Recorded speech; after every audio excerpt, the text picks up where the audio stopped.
everybody, this is Holly Dimmick. I'm the Closet Stamper, and I'm going to start making some videos, and this is a great time to do it. I'm going to show you how to make your own stamping spots. Now, Stampin' Up! Used to make these spots. Back in the day, they used to sell the whole set for the whole color range, so this is an old olive. Like, they used to come 12 in a set. You got all the rich regals or all the soft subtles, and then they don't do that anymore. They do make these. This is a cherry cobbler I got in a paper pumpkin. So they use them for paper pumpkin, but what they do now is they sell these uninked stamping spots, and they come in a bag like this, and in the annual catalog, so this is the current Stampin' Up! Annual catalog. I hope you can all see okay. Let's see, on page 180, down here they're called uninked Stampin' Spots, and they cost $9 for a pack of 5. So you get 5 of them, and all you have to do is buy the refills. So it ends up being, for 5 colors, it ends up being cheaper than 5 regular size ink pads. Now, the regular sized ink pads are great. They're very nice, especially if you have a large stamp like this hydrangea stamp. But you don't always need a large pad, and here are a bunch of mine. I've been making them for years, and I love them. So I keep them in these little containers I got from Michael's on sale with a coupon, and I have them divided up into the different categories. But what you do, let me show you now what you do. So when you get your uninked spot, it comes in the bag. I'm down to my last one. Oh, the reason tonight is a good night is because I was making this card, and I want a darker green for this sentiment. And I remembered that I had some pear pizzazz, and I needed to make an ink spot. So here's what you do. You take it off like that, and I usually give it a shake so that, the color is dispersed. And really, you don't need a whole lot. It barely uses any. I really don't have a way to tell you how much to use, but here's what I do. I squeeze with an even pressure, and I go back and forth like this, up and down the spot. So that's my first round, and then I usually go the other way, so I just rotated it. But I think you can probably see on the video the light hitting that ink going in there.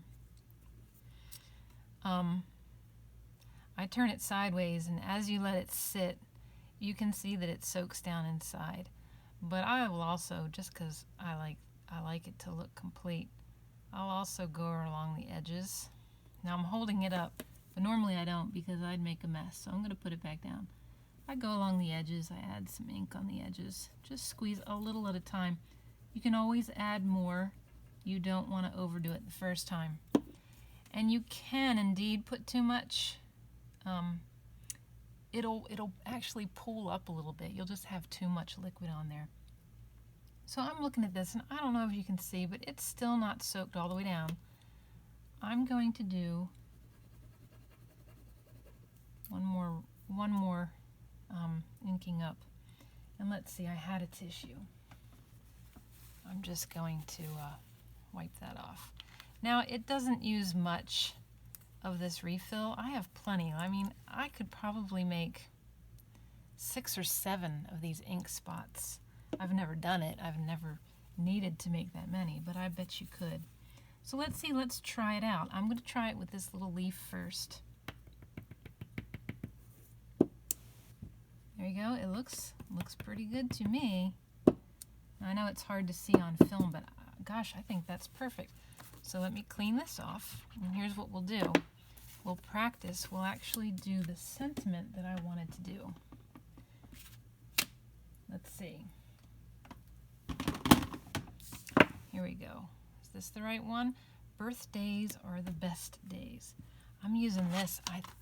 I'm in love with this set, Beautiful Friendship. Anyway, so I'll show you how to put the label on in a minute, but because if you put the label on, let's see, I leave them hinged.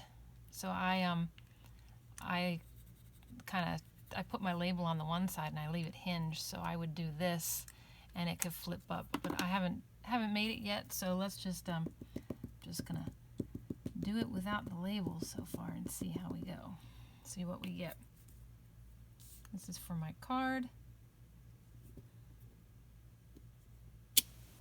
Beautiful, beautiful. See what I mean? They really work well. Now, I would not recommend them for the very light colors, the pastels. I don't know whether it's the material that Stampin' Up! Is now using for these little ink spots, or if, I don't know, it's just, I never used to have a trouble with the light colors, but now I do. So I'm going to, I don't know if I'm going to like that or not, but at least I've made my ink spot. Now let me show you what I do to label it. You need to put a label on there or you'll never know what you have. So let me get an old one. Let me get one that I've done before. This is one I've made before, Balmy Blue. Okay, so these are old, these are mailing labels. They're not necessarily old, they're mailing labels.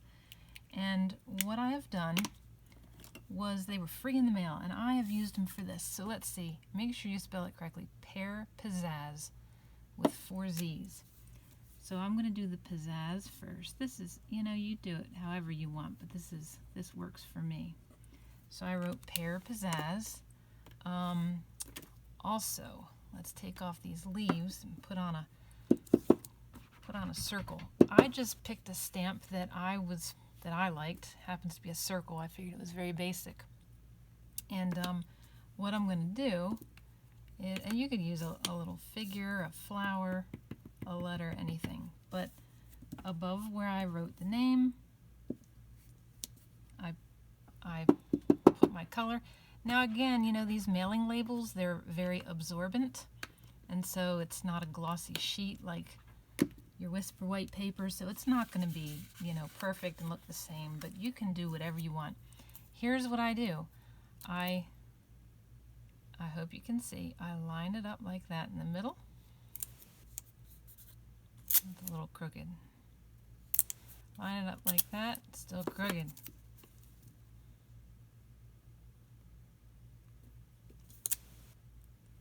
Alright, that's going to have to do. And then I push it down in real good. I even put my fingernail in there to get it in that crease. And then I seal it on the bottom. And I leave it as a hinge. I love having a hinge. I'll show you that again. If you have something like this, you just do that, flip it closed, and there you go.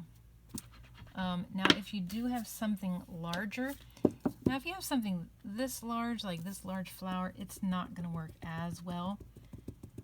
It still works. You can get it to work, but what you want to do is make sure you go over it a lot so that you don't have, you don't see where the square was, where the ink is left as a square on your flower. So just make sure you go over it really well. Okay? And let's see.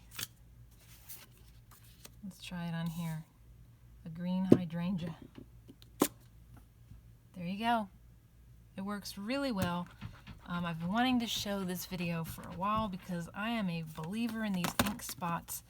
They're less expensive, so I have managed to get almost all the colors now, even though I'm a demonstrator. I like so much stuff.